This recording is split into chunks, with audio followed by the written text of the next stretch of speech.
আমরা আমাদের কালকের দর্শে আমরা আলোচনা করেছিলাম বিগত দর্শে, সেটা হলো এই যে কিতাবটা আছে, আমরা এটা হলো আমাদের এই দর্শটা যাদের সামনে যাচ্ছে তাদের অবগতির জন্য বলছি যে খলকুল ইনসান ওয়া আতওয়ারুহু ফিল কোরআনিল কারীম, এই কিতাব থেকে আমাদের দর্শ চলছিল। তো এই কিতাবের থেকে আমরা মানবদেহ নিয়ে আলোচনা করছিলাম। মানবদেহ সম্পর্কে আমরা যে মানবদেহ একটা বিস্ময়কর সৃষ্টি, এই বিষয়ে আমরা পূর্ববর্তী দর্শে আলোচনা করেছি। গতকাল আজকে একটা দর্শ রেকর্ড করলাম, এই গতকাল আর একটা দর্শ রেকর্ড করা হয়েছে, সেটা আপনারা দেখে নিন। আর সম্মানিত দর্শক ও শ্রোতা মণ্ডলী যাদের কাছে আমাদের এই দর্শটা যাবে তাদের উদ্দেশ্য বলছি যে আপনি আমাদের সবগুলো দর্শ যদি দেখেন তাহলে ইনশাআল্লাহ আশা করি আমাদের এই দর্শে সরাসরি অংশগ্রহণ না করলেও এই বিষয়ে আপনার একটা পরিচিতি হয়ে। তো আপনারা 347 পৃষ্ঠা খুলেন। 347 পৃষ্ঠা সবাই পেয়েছেন?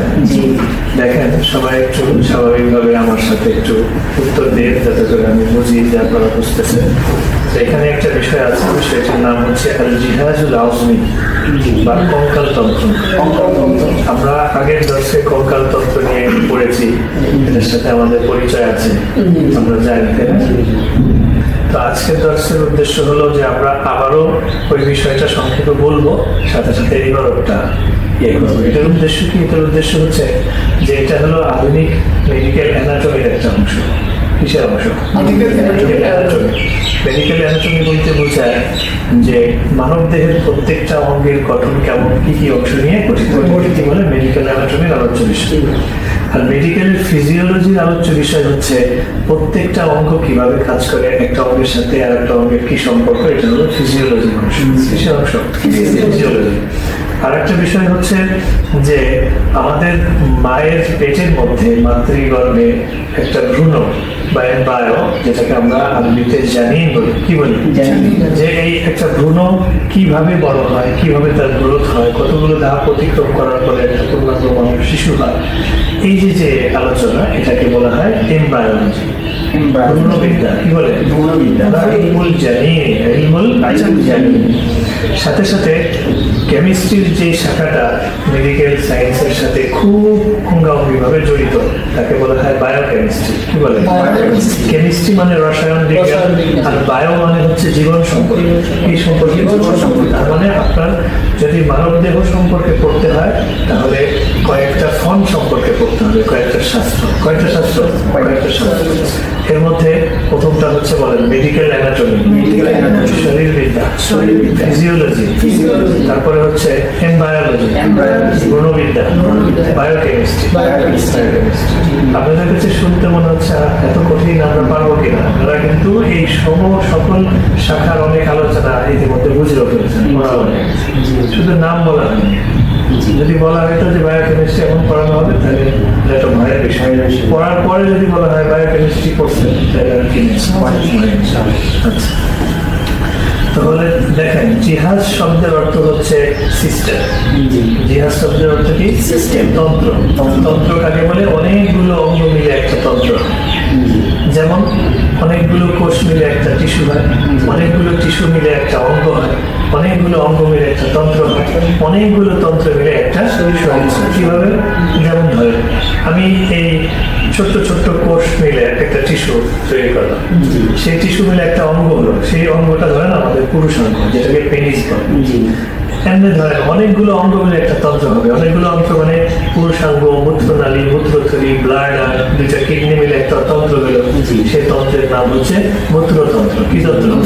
এটাকে বলা হয় ইউরিনারি সিস্টেম। ইউরিনারি সিস্টেম বলেন সাথে সাথে। আরবিতে বলে আল জিহাজুল বাউলি।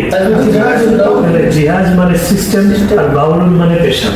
কি হলো? মূত্রতন্ত্র, পেশাবের তন্ত্র, যেটাকে আমরা ইউরিনারি কেন বলি? কারণ ইউরিন মানে হচ্ছে পেশাব, ইউরিন মানে কি? সেখান থেকে ইউরিনারি সিস্টেম, পেশাব তন্ত্র, মূত্রতন্ত্র। এখন আপনি একটা বিষয় দেখেন, তাহলে কোষ, অনেকগুলো কোষ মিলে একটা টিস্যু হয়, অনেকগুলো টিস্যু মিলে একটা অঙ্গ হয়, অনেকগুলো অঙ্গ মিলে একটা তন্ত্র হয়, অনেকগুলো তন্ত্র বা সিস্টেম মিলে পুরো মানব দেহ। তার মানে মানব দেহ লাইসা মুজাররাদু আযমিন আও জিসমিন ওয়ালা বাল হুয়া মানজুমাতুন মুতাকামিলাতুন দাকিকাতুত তানসীর। মানব দেহ শুধু রক্ত মাংস হাড্ডি নয়, বরং অনেকগুলো সূক্ষ্ম সূক্ষ্ম সুন্দর সুবিন্যস্ত সিস্টেমের সমন্বয় হচ্ছে মানব দেহ। তার সাথে সাথে সবচেয়ে গুরুত্বপূর্ণ নিয়ামক হিসেবে কাজ করা হলো রূহ। কে? রূহ যদি না থাকে তাহলে দেহ হচ্ছে নিথর। দেহ কি? নিথর দেহ। তাহলে বিষয়টা বুঝে গেলে আমরা তাহলে সিস্টেম সম্পর্কে জানলাম। সিস্টেম মানে তন্ত্র, ক্ষুদ্র তন্ত্রের গাঠনিক উপাদান হচ্ছে অঙ্গ, অঙ্গের গাঠনিক উপাদান হচ্ছে টিস্যুর গাঠনিক উপাদান হচ্ছে কোষ। তাহলে আমরা যদি বলি মানব দেহের ক্ষুদ্রতম গাঠনিক উপাদান হচ্ছে কোষ, সবাই বলেন মানব দেহের গাঠনিক উপাদান হচ্ছে তন্ত্র, বলেন সিস্টেম। সিস্টেমের গাঠনিক উপাদান হচ্ছে অঙ্গ, অঙ্গের গাঠনিক উপাদান হচ্ছে টিস্যু, টিস্যুর গাঠনিক উপাদান হচ্ছে কোষ। কোষের গাঠনিক উপাদান হচ্ছে মাঝখানে থাকে নিউক্লিয়াস, চারপাশে থাকে কোষের একটা আবরণ, এটাকে নিউক্লিয়ার আবরণ বলে, এবং ওই কোষের মধ্যে মাইটোকন্ড্রিয়া থাকে, গলজি বস্তু থাকে, সাইটোপ্লাজম থাকে, প্রোটোপ্লাজম থাকে, এন্ডোপ্লাজমিক রেটিকুলাম থাকে, অনেক কিছু থাকে। আপনাদের কি কখনো আমরা কোষের গঠন দেখিয়েছি? বলেন দেখাইনি। তাহলে ভিন্ন একটা দর্শে শুধু আমরা কোষ নিয়ে আলোচনা করি। কি নিয়ে? কোষকে ইংরেজিতে সেল বলে। কি বলে? সিই বলে, বলেন। আর আরবিতে বলা হয় খলিয়াতুল খলায়া। খলিয়াতুন মানে ওয়াহিদ, তরজমা কি? খলায়া। এবার বলেন এখন কি খলিয়াতুন শব্দটা কঠিন? এখন কি না কঠিন না, কিন্তু যদি আপনি কনসেপ্টটা না বুঝতেন, বিষয়টা কোষ কোথা থেকে আসলো, তাহলে কি হয়? কঠিন হয় কখন। এই জন্য বিষয়টা হলো যদি মূল বিষয়ের সাথে আন্তরিক সম্পর্ক থাকে তাহলে এবার কোনো বিষয় না। এবার কি না বিষয় বলেন ইউআদ্দুল জিহাজুল আযমিয়্যু, কঙ্কাল তন্ত্রকে বিবেচনা করা হয়। জিহাজ তরজমা হলো আজিসাত সিস্টেম, আর আযমুন মানে হাড্ডি, সেখান থেকে ইলম আসছে। কি আসছে? আযমিয়্যু। তাহলে এটাকে আমরা বলতে পারি আল জিহাজুল আযমি। কি বলতে পারি? কঙ্কাল তন্ত্রকে বিবেচনা করা হয়। ফি জিসমিল ইনসান, মানব দেহের কঙ্কাল তন্ত্রকে বিবেচনা করা হয়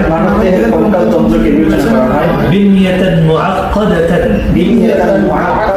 জটিল একটি কাঠামো হিসাবে। বিনিয়াতান বিনা থেকে বিনিয়াতান মুআক্কাদাতান, মুআক্কাদা আব্দুল মানে হলো গিফট, যে বিবাহ হয় সেটা কি করে? এমন ভাবে বিনা দিয়ে দেয় স্বামী স্ত্রীকে, শুনবে না জীবনে। আব্দুল বলেন বিনিয়াতান মুআক্কাদাতান, যারা বিবাহ করেন তারা বিবাহের কথা শুনলে শুধু খুশি। বিনিয়াতান মুআক্কাদাতান, জটিল গঠন হিসেবে বিবেচনা করা হয়। তাতাকাওয়ানু মিনাল ইযামি, সেটা গঠিত হয় হাড্ডি দিয়ে। দেখছেন? তাকাওয়ানা, তাকাওয়ানু মানে কি করে? গঠিত হয়। ওয়াল মাফাসিল, জয়েন্ট। এই যে দুইটা হাড্ডি, তার মাঝে একটা কি আছে? জয়েন্ট। ওয়াল আযারিফ, তরুণাস্থি। তরুণাস্থি বোঝায়। অস্থি মানে হাড্ডি, অস্থি মানে কি? হাড্ডি। এটা কি হাড্ডি? দেখছেন? এটার নাম তরুণাস্থি। এটার নাম কি? তারপরে যে নাকের, এটার নাম তরুণাস্থি। এই যে এইটুক না, এটা হাড্ডি। হ্যাঁ, এটার নাম তরুণাস্থি। অস্থির নরম অংশকে কি বলে? তরুণাস্থি। এটা খাওয়ার সময়, গোশতের এই অংশটা খাওয়ার সময় দেখেন কেমন লাগে। এটা কিন্তু গোশতের মধ্যে পাওয়া যায়, মুরগির মধ্যে। আচ্ছা, তাহলে আপনারা পড়েছিলেন, আমরা আগে বলেছিলাম যে আমাদের মানব দেহর যে কঙ্কালটা, সেই কঙ্কালটার পুরা কঙ্কালটার উপরের অংশ থাকে মাথার খুলি, এখানে থাকে বুকের খাঁচা, এটা থাকে বাহুর হাড্ডি, এখানে এটা থাকে নিচের হাড্ডি, পায়ের হাড্ডি, যেটাকে আমরা লোয়ার লিম্ব বোনস বলি, এটাকে আমরা বলি আপার লিম্ব।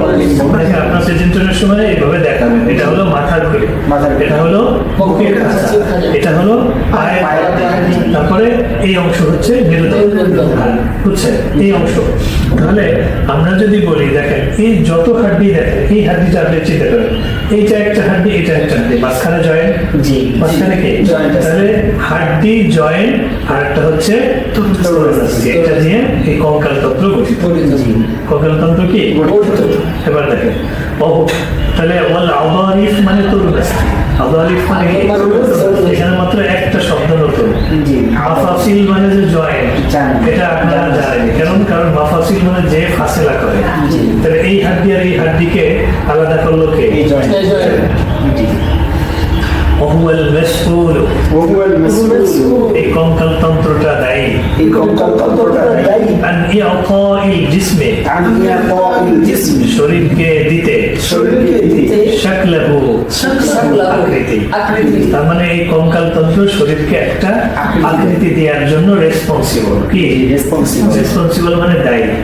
আমি যেমন এই কোর্সে আমাকে এটার দায়িত্ব দেওয়া হয়েছে মাদ্রাসা থেকে যে আপনি এটা করবেন, তাহলে আমি এটার জন্য রেসপন্সিবল, এটা আমার উপরে এই দায়িত্ব আসছে। দেখেন ওয়াহিমায়াতিল আ'দা الداخلة ভেতরের অঙ্গগুলোকে সহায়তা করা। ভেতরের অঙ্গ কি, যেমন বুকের খাঁচা, তার ভেতরে যে অঙ্গগুলো আছে যেমন ফুসফুস, এগুলোকে এই বুকের খাঁচার যে হাড্ডিটা আছে এই খাঁচাটা এটাকে প্রোটেক্ট করে। কি করে প্রোটেক্ট মানে কি, হেফাজত করে। আচ্ছা وتوفير الدعم সাপোর্ট দেয়। সাপোর্ট মানে কি, আপনি একটা ঘুষি মারেন বুকের খাঁচার মধ্যে, তাহলে ঘুষিটা আপনার কোথায় লাগবে না, হাটে লাগবে হলো এত জোরে যদি দেন যে খাঁচা ভেঙে গিয়ে হাটে আঘাত লাগে, সেটা হলো ভিন্ন কথা। যেমন কারো বুকের উপর দিয়ে ট্রাকের চাকা চলে গেল, অথবা বড় হামার দিয়ে বুকে মারলেন, তাহলে বুকের খাঁচা ভেঙে গিয়ে হাটে লাগবে। বুঝছেন বিষয়টা? স্বাভাবিক একটা ঘুষি দেন, তাহলে কি হবে না, সমস্যা হবে।